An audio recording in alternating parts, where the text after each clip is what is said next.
Assalamu alaikum warahmatullahi wabarakatuh. A very good evening to all the medical fraternities from Middle East and Asia, and a very good morning to all from Europe. We have joined us online for today's annual convention webinar, Bronchopulmonary Dysplasia, organized by IAP Emirates Neonatal Chapter in affiliation with Zahra Hospital Sharjah and Vitabiotics in Kizi from New Country Healthcare. Myself, Tawfiq Ali, Country Business Manager of New Country Healthcare. Today we have the best of the best speakers on BPD, and I have with me online the office bearers of IAP Emirates Neonatal Chapter, Dr. Rajiv PK, President, Dr. Sridhar Kalyan Sundaram, Secretary, Dr. Rajesh Sharma, Treasurer, Dr. Monica Kaushal, President-elect, Dr. Jaishila Kannan from Zara Hospital Sharjah, and Dr. Lilian Maher, the Brand Manager of Kizi Pharmacy. Before starting, I would like to play national anthem of UAE in respect for this wonderful country. So once the anthem is over, Dr. Rajiv, please come up and take over the proceedings. Mr. Fadi, can we have the national anthem, please?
Thank you, Fadi.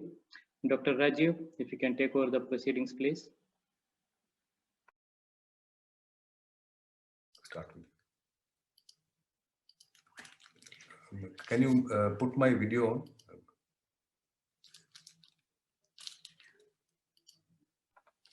on? Okay, now.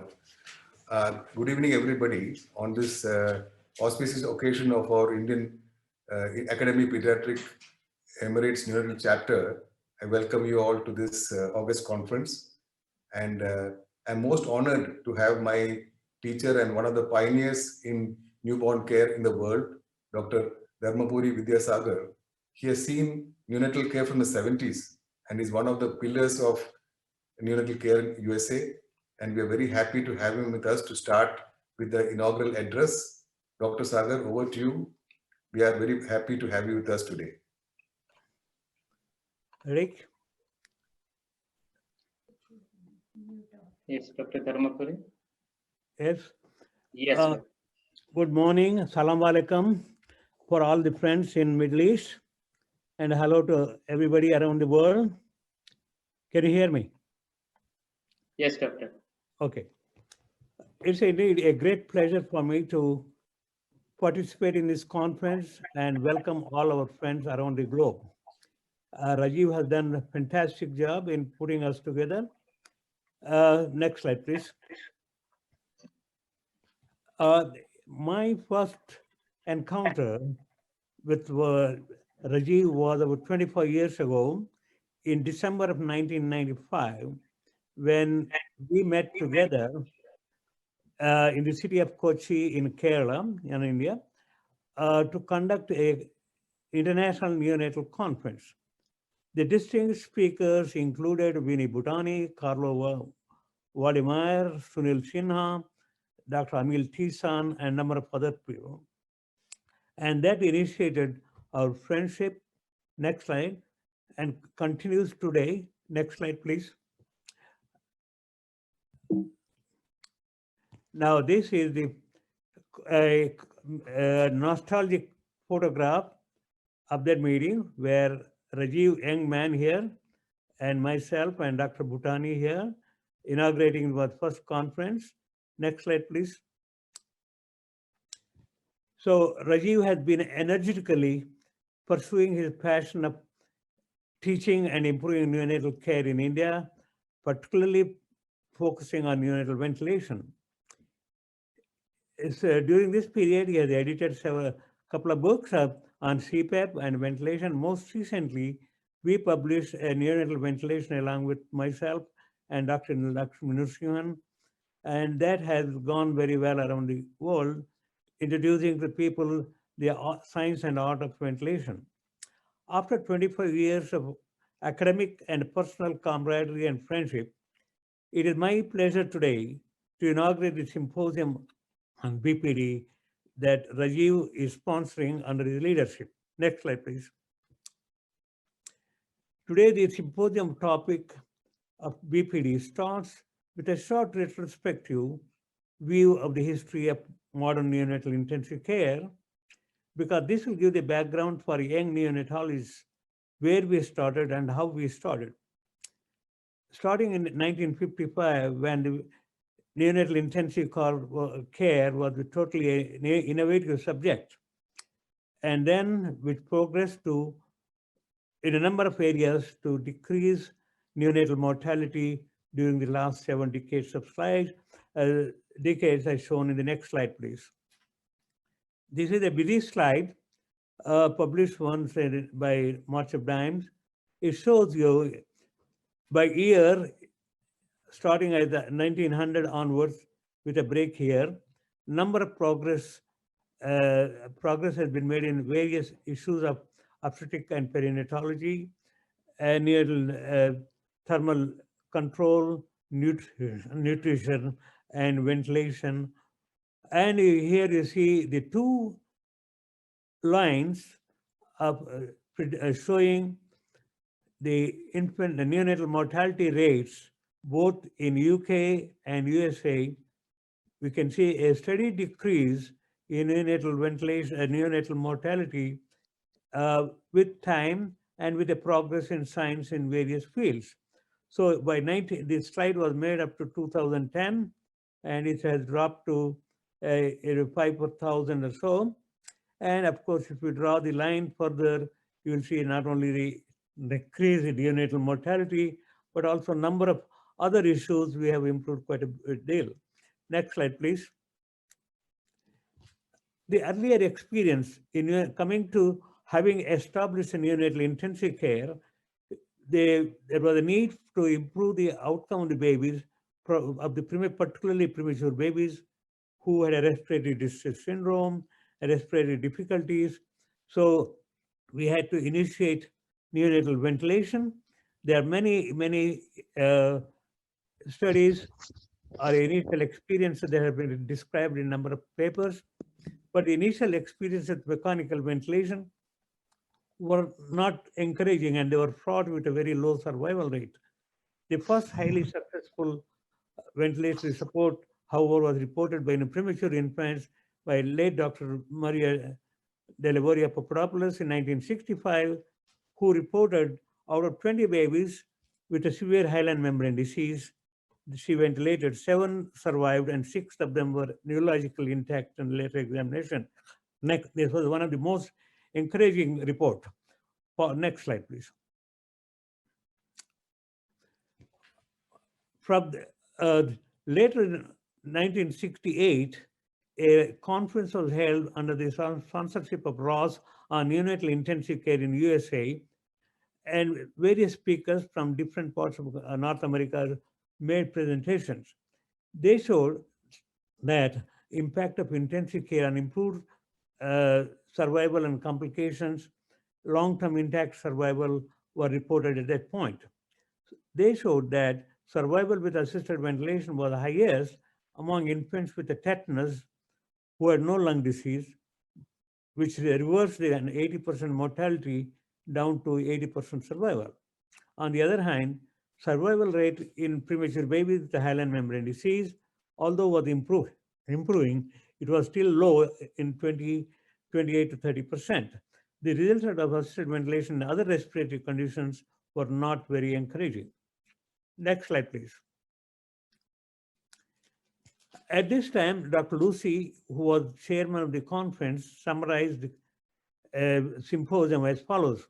Now that you have read the proceedings of this conference, some will be frustrated and discouraged. Others will be encouraged to try to improve the care in neonatal in their own nursery. Hopefully, this conference will have supplied with early but firm data to encourage you in these efforts and warn you of the problems involved and caution. What is she saying? Whereas intensive care is effective, we still do not have a clear idea about the key elements of success. The construction of a new nursery for the purchase of a blood gas machine and a respirator do not make an intensive care nursery. But the key elements of intelligent personnel are, as one participant said, people who care intensively. So this slide tells us that even in 1968, the experience across the USA has shown that there was some improvement in neonatal intensive care, babies who are ventilated, but it was very clear it is not the machine alone, but we need to have people, well-trained nursing staff and personnel to manage these babies. Next slide, please. So the concept of neonatal intensive care was based not just on the machines, but on the trained personnel. In a later conference, following year, 1969, conference was held in Paris under the leadership of Dr. Minkowski and various speakers around the Europe and America joined there to present their experiences in neonatal ventilation. So they raised the question whether neonatologists should continue to provide assisted ventilation, perhaps more aggressively, or whether possible complications of ventilation outweigh the neonatal ventilation. History shows, following that conference, history shows that successive pioneer neonatologists chose the former, that is, starting aggressive ventilation and challenges, and continue to improve the science and art of neonatal ventilation with great success, stretching the limits of survival even in the extremely low gestation infants, as you will see the results later on. Yes, in the process, we encountered many complications which are being ameliorated. However, BPD remains as one of the major complications, which is the subject of discussion today. Next slide, please. I should say that many of these workers, pioneers in the field, including Dr. Bankalari, and a number of other people following that, Dr. Vinit Bhandari, who've been doing a lot of work in this field, are going to share the information with us. But I can very well relate to Eduardo because we both belong to the same age group. Here is the slide. Most recent information you see is by Stahl. She analyzed the data from NICHD and extremely premature babies. What she shows in these slides is during the last 60, 70 years, there has been a tremendous improvement in antenatal and postnatal interventions, such as antenatal steroids, which started in 1970s, and use of antenatal antibiotics, cesarean section even for the premature babies, delivery room intubation, surfactant therapy introduced by Dr. Fujiwara in 1980s, and postnatal steroid treatment. So these are the various interventions that have been introduced both antenatally and postnatally. Next slide, please. What is the impact? The impact is the current survival in the extremely low birth weight infants, I've seen even up to 22 weeks, 23 weeks, is steadily improving. You can see here in 23-week gestation, survival 40% here. Now, with each week of gestation, you can see gestation in 24-week gestation, babies survival have gone up to 60%, and 25-week gestation about 80%. And with the, you can see in 28 weeks is almost 90 to 100%. Next slide.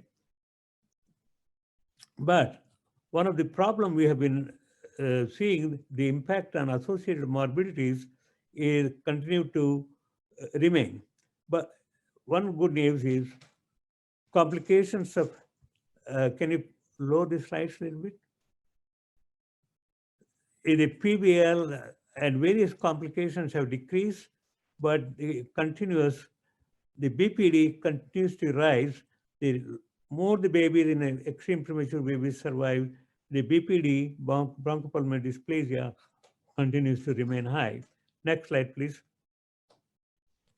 So the remaining questions for us are, what are our new understandings of the development of BPD? What are the optimal treatment modalities to prevent and to manage BPD? And what are the long-term outcomes of infants surviving BPD? Finally, can we prevent bronchopulmonary dysplasia? Next slide, please.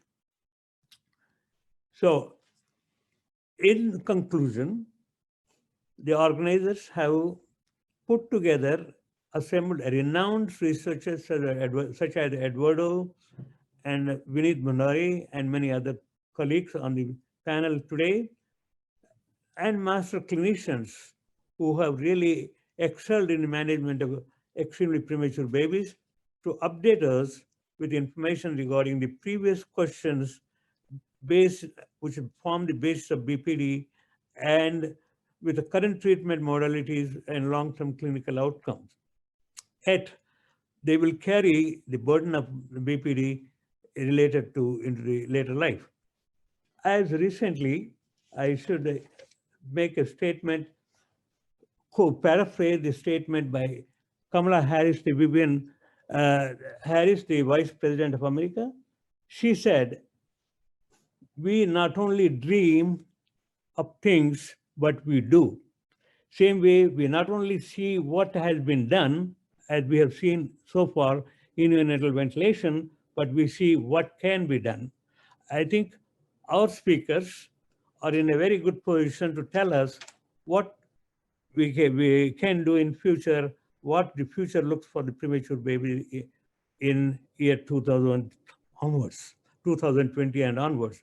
I'm sure you will enjoy their symposium, and wish you all a very healthy year of 2021, free of COVID, and hope we'll be moving much more freely and have a meeting in person somewhere in a nice place. Thank you very much.